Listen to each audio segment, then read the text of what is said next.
guys, welcome back here to today's edition of Advanced Bass Fishing. Appreciate you guys checking out today's episode. And guys, today I want to talk specifically about a chatterbait or a bladed jig in the crawdad pattern, some type of a crawdad pattern. This is an excellent color during the early pre-spawn time of the year.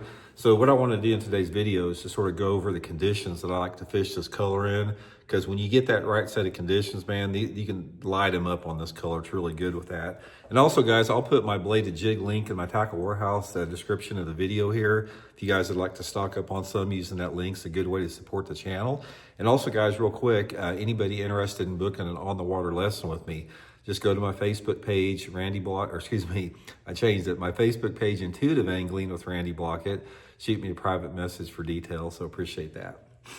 Okay, guys, this is actually a Earthshaker jig right here, bladed jig, but it's what we're talking about. It's some type of a crawdad pattern. Now, when you're talking about a crawdad pattern in the spring, you're talking about, it doesn't have to be exact. It needs to have some combination of green, brown, and orange.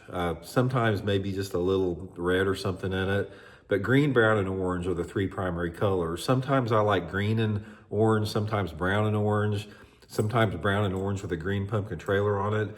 But you can't go wrong with those three colors because that's going to accomplish what you need. Probably my favorite is some type of a brown or green with an orange secondary color like this right here. It's a really good color for this time of year.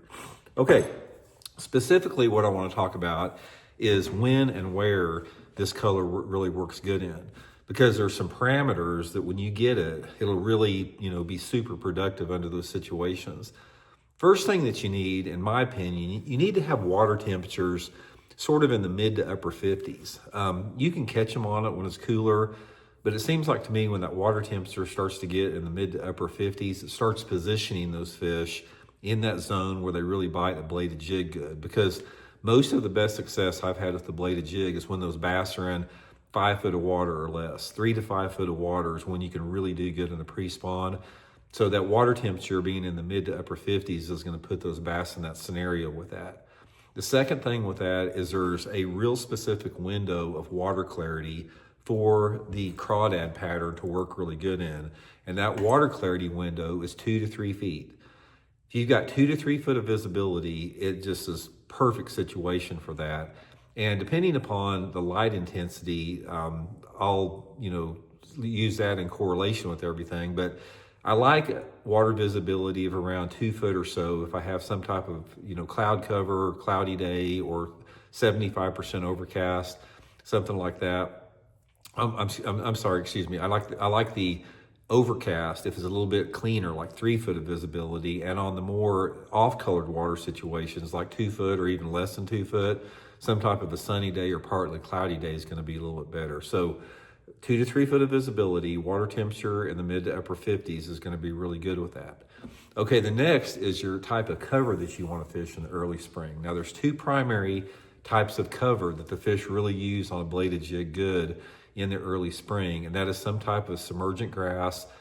If you have it, a lot of guys you don't have it. So if you do have submergent grass like hydrilla milfoil, excellent cover for this time of year. But moreover, for a lot of us that don't have grass lakes, it's some type of rock cover. I haven't done that good on a bladed jig around any type of wood during the early pre-spawn. Not to say that you can't catch them. For me, it's all about some type of rock. Now that rock can be a lot of different configurations. I've caught them on pea gravel with it. I've caught them on, apple-sized rock. I've caught them on bowling ball-sized rock, and even bluff banks. But some type of a rocky bank is going to be really good with that. And lastly with this is when you're fishing a bladed jig during the early spring when the water's in the 50s, you need to keep the jig or the bladed jig pretty close to the bottom. So what I like to do is, say if I'm fishing down a rocky bank, I'll throw it out there, try to get it up close to the bank. When it hits the water, I want it to hit the bottom. I always want it to hit the bottom. I don't start reeling it right off the bat. Sometimes I will if I'm fishing over grass, but for rock, no. I want to hit the bottom. I want to lift up on it, and I'm going to slowly start crawling it along the bottom. And if I lose contact with the bottom, I'm going to drop it down, let it hit the bottom again. So what I'm trying to do is I'm trying to keep this bladed jig maybe a foot, 6 inches to a foot off the bottom like that. That seems like the zone that they like to be in. I don't catch many of it high up in the water column, like 3 or 4 foot above there. Pretty much just crawl it close along the bottom. You don't have to like hit the bottom, but just try to keep it, you know, about that far off the bottom. In fact, I don't want it hitting the bottom all the time. I want it just above the bottom.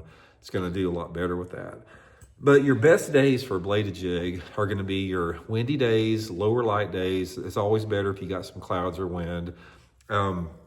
Just a great way to catch some quality fish this time of year. It's one of my favorite techniques for catching bass during the early pre-spawn.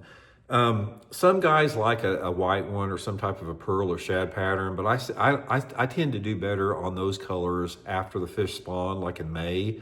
For me, this time of year, you know, during the early time of the year, it's all about the crawdad patterns right here. So anyway, guys, just a few quick tips on that. We do a lot of bladed jig, videos here on all 3 of my channels, but that's just some of the important things to remember about this time of year. So hope it helps out. We'll see you.